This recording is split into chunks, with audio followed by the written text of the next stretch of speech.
Breaking news, nag-deploy ang Russia ng mga sundalo sa border ng Israel-Syria. Mayroong video na nagpakita ng mga Russian troops malapit sa Golan Heights. Ang hakbang na ito ni Putin ay naglalayon nga bang magpadala ng mensahe sa Israel?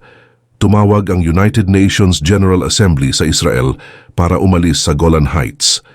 Ang Russian media ay nag-publish ng isang video na nagpapakita ng mga Russian military units na malapit sa pinag-aagawang Golan Heights.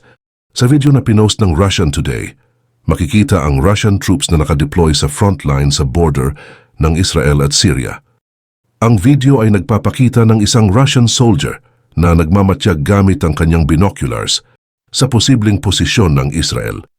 Mayroon ring isang Russian flag na makikita sa nasabing lugar. Ang hakbang na ito ay nangyari matapos ang pinakabagong pag-atake ng Israel sa Damascus International Airport na mahigpit na kinundena ng Russia. Ayon sa pahayag ni Maria Zakharova, Russian Foreign Ministry spokeswoman, "We strongly condemn Israel's latest provocation attack on an important Syrian civilian infrastructure facility. We are convinced that such a vicious practice is fraught with extremely dangerous consequences, especially in the context of a sharp aggravation of the situation in the zone of Palestinian-Israeli conflict and the resulting increase in regional tension." Ang Israel ay nagsagawa ng sunod-sunod na airstrike sa loob ng Syria. Ito ay bilang tugon sa maraming insidente ng mga rockets at pagpapaputok sa Golan Heights. Sinasabi ng mga analyst na ang Russia ay naghahatid na ngayon ng isang banayad na mensahe sa Israel. Ito ay sa pamamagitan ng pag-deploy ng mga troops nito sa kanilang border. Ang Russia ay may malaking military presence sa Syria, kung saan sinusuportahan nito ang Bashar al-Assad regime laban naman sa mga rebelding suportado ng US. Ipinahayag ng UN General Assembly ang kanilang malalim na pag-aalala sa pananakop sa Golan Heights. Binago ng UN General Assembly ang resolusyon nito na pagdidemand nila na umatras ang Israel mula sa Golan Heights ng Syria.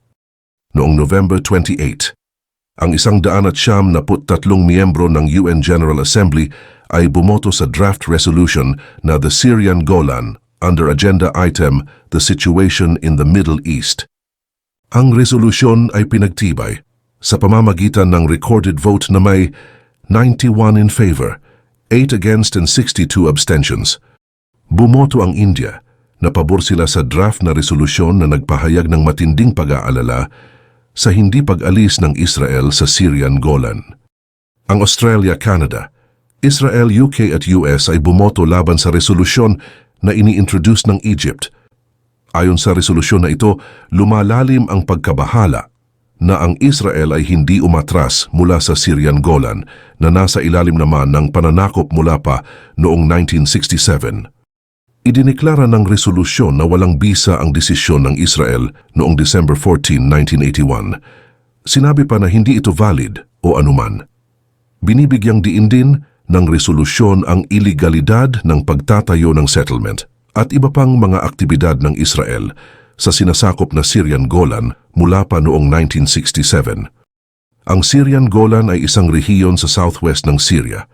Ito ay sinakop na ng Israeli forces mula pa noong June 5, 1967.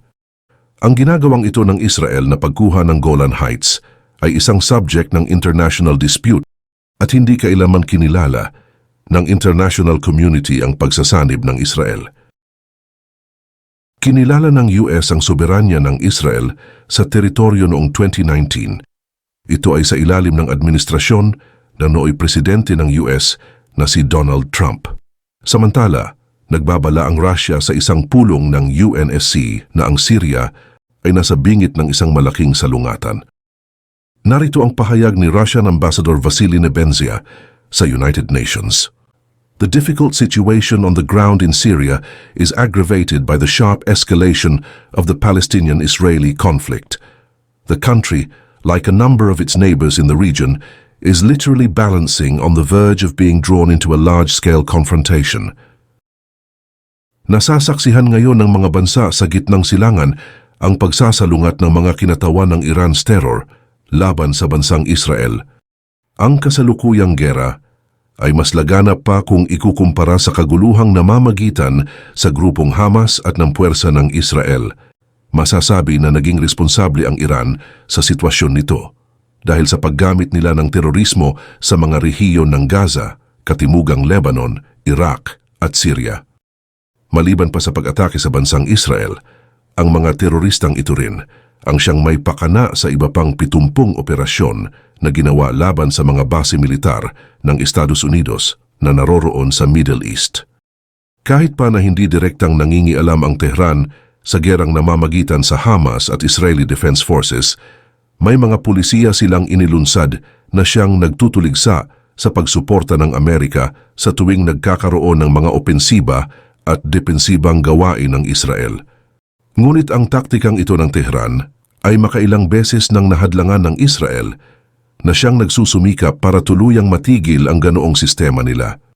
Magmula noong magsimula ang labanan, nagawa ng bombahin ng Israel ang mga base militar ng Iran at maging ang mga headquarters ng mga teroristang nasa Syria at Iraq, kung saan naroroon ang mga mahahalagang bagay na siyang kakailanganin nila sa pagpapatuloy ng pakikibaka laban sa Israel. Naging aktibo na rin ang mga airbases ng Damascus at Aleppo dahil sa mga pag-ataking ito sa Syria. Maging ang mga pro-Iranian na mga terorista na nasa Iraq ay nagkaroon din ng malaking pinsala dahil sa pag-ataking iyon ng mga Israeli. Tumugon din ang bansang Israel sa mga pag-atake ng terorista, lalong-lalo na laban sa puwersa ng Estados Unidos.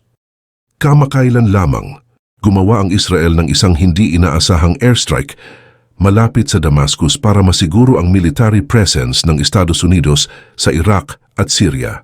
Ito rin ay bilang sagot sa mga patakaran ng Tehran.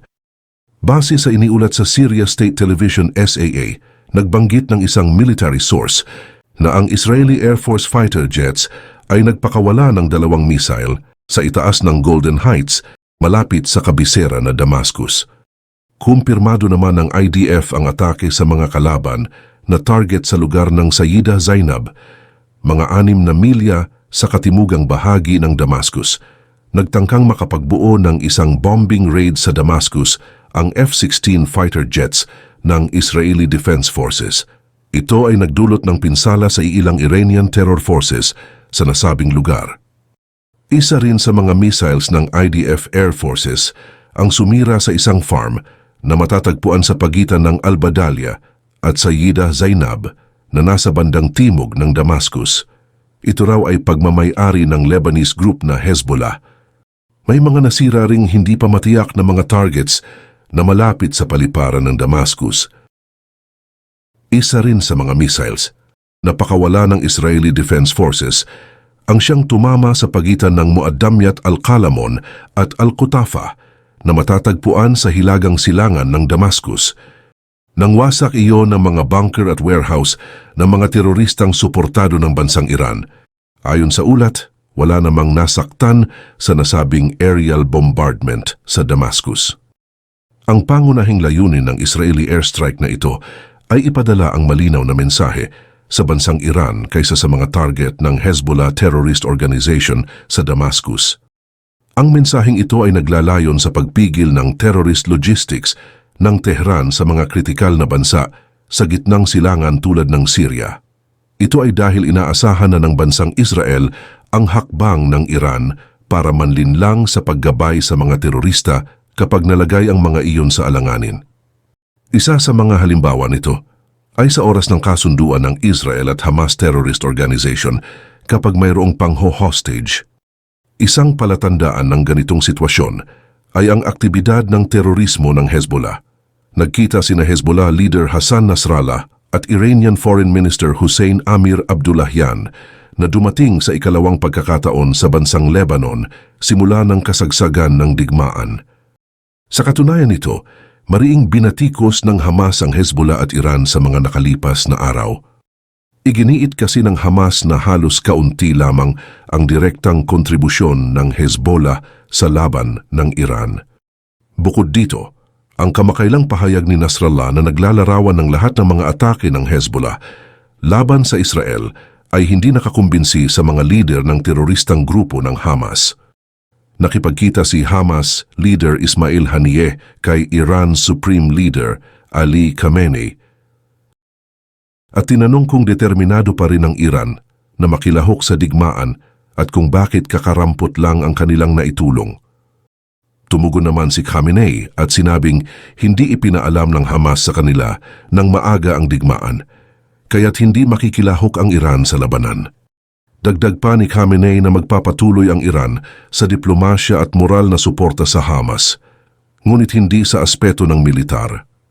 Pero ang katotohanan dito, hindi naman inaalala ni Khamenei ang pagpapasya ng Hamas na simulan ang digmaan ng walang koordinasyon sa Iran.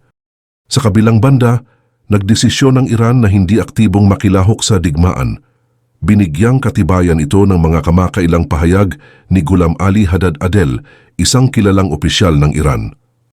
Ayon sa kanya, nililinlang sila ng Israel upang magkaroon ng gera sa pagitan nila ng Hamas, ngunit hindi direktang makikisangkot ang Iran.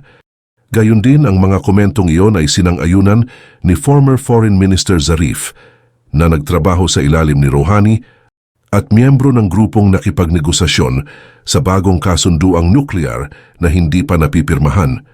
Sa madaling sabi, tinanggihan ng Iran ang direktang pamamahala sa teroristang mga kasangkot. Subalit, hindi malinaw kung bakit kinakailangang ipadala pa sa Beirut si Hossein Amir Abdullahian upang mangasiwa sa patuloy na digmaan ng teroristang grupo na Hezbollah. Ito ay kahit na lumalabas na parang nag-aalala ang Iran sa diplomasya at kunwari ay nagsusumikap na pigilan ng paglawak ng kaguluhan sa buong rehiyon. Kinakailangan pa nating maghintay ng kaunti upang malaman natin kung ang United Front na naglunsad sa alyansang Hamas-Hezbollah at ang masamang binabalak ng Iran ay magtatagumpay para maipatupad ang ceasefire sa pagitan ng Israel at Hezbollah. Tila sinusubukan kasi ng Iran na gamitin ang kanilang impluensya upang makamit ang isang pangmatagalan o permanenteng kasunduan sa pagitan ni Nasrallah at Hossein Amir Abdullahian. Matapos ang kanilang pagpupulong, sumakay ng eroplano si Amir Abdullahian patungo sa Qatar.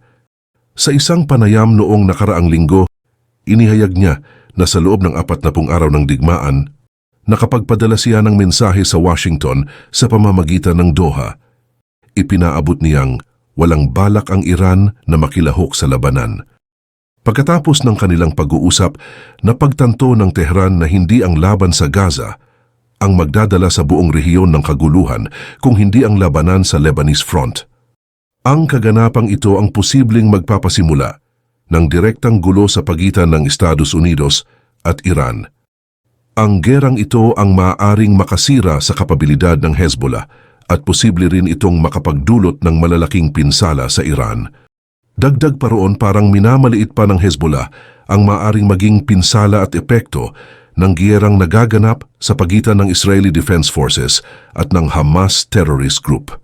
Ngunit ayon nga sa naging pahayag ng Iran, kulang pa raw ang suportang ibinibigay ng Hezbollah sa United Terror Front. At ngayon sa pamumuno ng Tehran, sinusubukan ng Hezbollah na ibalik ang katatagan nito, kagaya noong bago pa magkaroon ng giyera laban sa Israel. Kaya't maaari pa ring makilahok ang Hezbollah sa ceasefire kahit pa na hindi ito opisyal na kabilang dito. Base rin sa mga teorya, maaari pa rin nitong ipagpatuloy ang pakikipaglaban sa Israel sa pamamagitan ng otonomong proseso ng pagdedesisyon kung saan mayroon itong permiso ng bansang Iran. Sa kabilang banda, maaring subukan ng Iran, ng Hezbollah at ng Hamas ang isang organisado at pinagsanib na mekanismo nang sa gayon ay magawa nilang pilitin ng Israel para pumayag na mas pahabain pa ang tigil putukan. Kapag nangyari iyon, maaaring gamitin ng Iran at ng kanilang mga teroristang kaalyado ang mga bihag na hanggang ngayon ay hawak pa rin ng grupong Hamas. Ang mga iyon ay magsisilbi bilang strategic tool para makamtan ang malaking tagumpay. Hindi naman klaro kung ilang buhay na bihag ang posibleng maiiwan pag natapos ng pakawalan ng Hamas at Islamic Jihad Terrorist Organization ang iilan sa mga ito. Ngunit malamang ay nais ng teroristang grupo na Hamas na palayain ang mga bihag sa iba't ibang pagkakataon bilang tugon na rin sa patakaran ng Iran. Malinaw nang ipinaalam ng Israel na handa itong sang-ayunan ang karagdagang tigil putukan upang mapalaya ang mga bihag. Hindi rin kasi maipagkakaila na kinakailangan ng teroristang organisasyon na Hamas ang mga ganitong tigil putukan para magawa nitong ayusin ang kanilang mga hanay at ang kanilang communication system. Kinakailangan din nilang i-update ang kanilang deployment at ihanda na rin ang kanilang mga sarili para sa susunod na labanan. Subalit, posibleng maipit ang Hamas sa sarili nilang kagustuhan at sa mismong ninanais ng Iran at Hezbollah. Sinabi pa ni Nasrallah sa isang talumpati na hindi siya tutugon sa mga pag-atake ng Israel sa Gaza, maliban na lang kung ang mga ataking iyon ay makapipinsala sa mga Lebanese. Kung pahahalagahan lang sana nila at igagalang ang kasalukuyang tigil putukan, at kung sasali roon ang Hezbollah, posibleng ito ay makatulong para magkaroon ng posibilidad para hindi na atakihin ng Hezbollah ang Israel. Magiging daan din ito para mas mapadali ang paglipol ng Israeli Army sa teroristang Hamas.